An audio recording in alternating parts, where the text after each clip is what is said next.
Mod Podge. My local Hobbycraft stopped stocking Mod Podge and has given me this.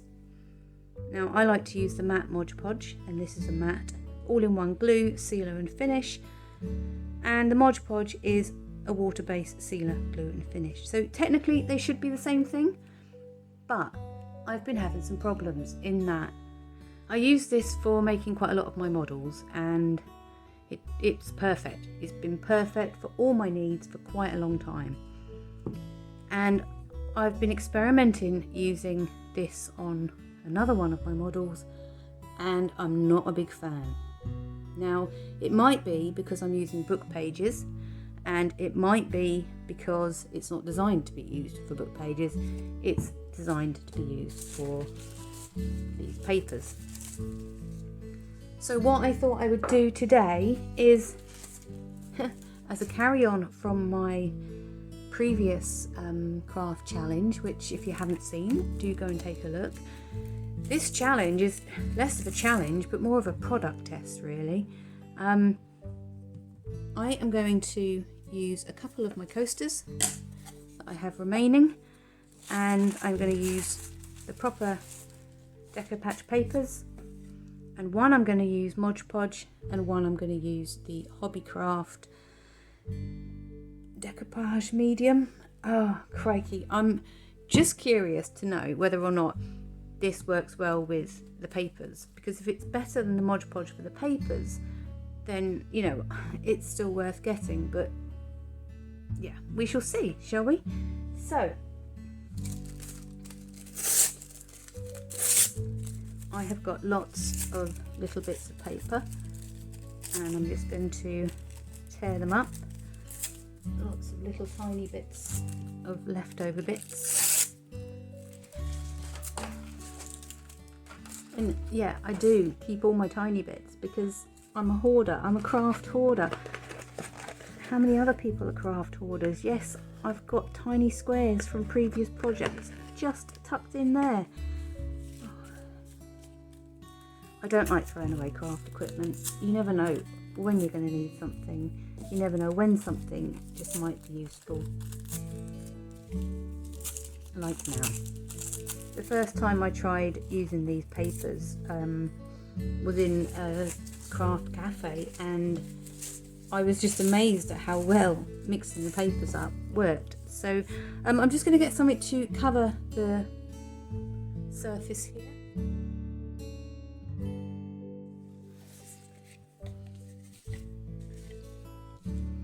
Okay, so I'm going to do the first one with the Mod Podge and the second one with the Decopauge medium from Hobbycraft. So this one is nice and thick.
Right, so that's the Mod Podge one. I'm going to pop that on here to dry.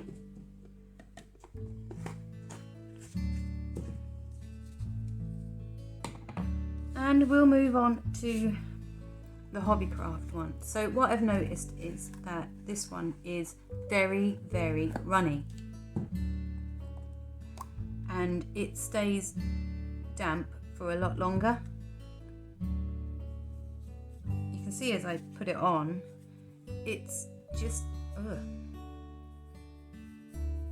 It's not got the same consistency as Mod Podge, and also you can see how it's soaking into the MDF already, much quicker than the Mod Podge did.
Keep that on here to dry so I remember which one is which, and once they're dry we will give them another coat with the glue, basically just as the final sealant, and then we'll see which one gives the better result. Right, we're dry. We are dry. It's another day and we are dry. Okay, I've got a bit of glue on my fingers from the previous project I was working on, but we won't let that stop us. Right, Mod Podge, this one. Hobbycraft, this one. Now I don't know if you can see on the screen, but the Hobbycraft one is definitely glossier. And I did pick up a matte, but the Hobbycraft one definitely has a gloss to it.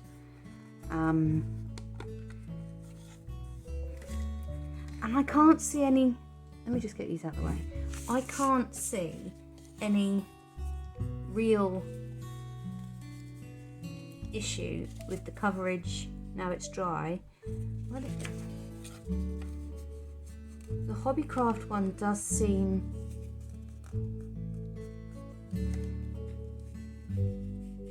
a little bit harder. Maybe it's got more of the varnish, the sealant thing in it. I'm not sure.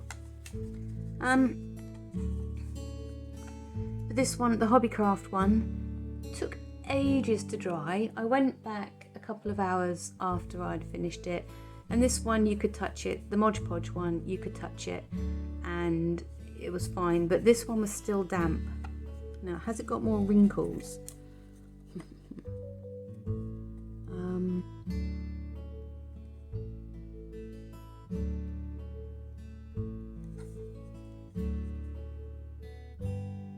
No, I think they've got the same amount of wrinkles. I think they're just more pronounced on the Hobbycraft one. So if you're not doing a professional project and you just want to have a bit of fun and a bit of home decor, it is most likely cheaper to buy the Hobbycraft one. If you're making something that you want to sell at a craft fair or even to give as a gift, you might prefer to use the Mod Podge one. I will look up the prices and I will put them on the screen.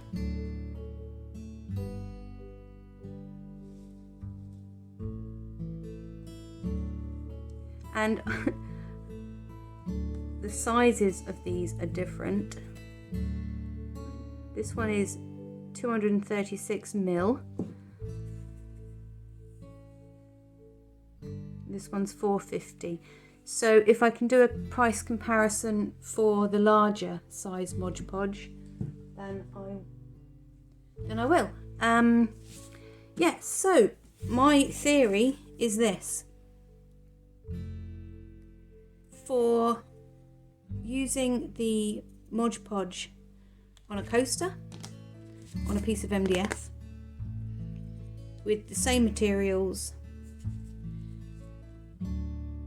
the Hobbycraft one's fine. I don't think I'll buy it again because I don't think it works well with the book pages, and I've mentioned it before, which is why, well, yeah, I've mentioned it in one of my crafty updates, which is why I've decided to test these two now. And I do think that for this sort of process, they're absolutely fine.